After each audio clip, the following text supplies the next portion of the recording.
Welcome to my new mini blog.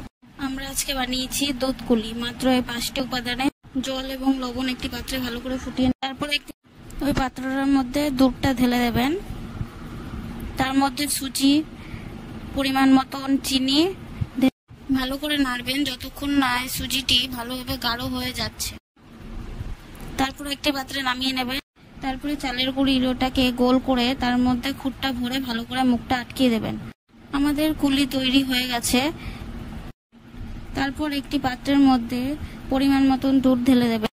যতক্ষণ না দুধটা ভালো করে ফুটছে ততক্ষণ ফুটিয়ে যাবেন। তারপরে পরিমাণ মতন চিনি দিয়ে তারপরে কিছুক্ষণ ভালো করে ফুটিয়ে নেবেন।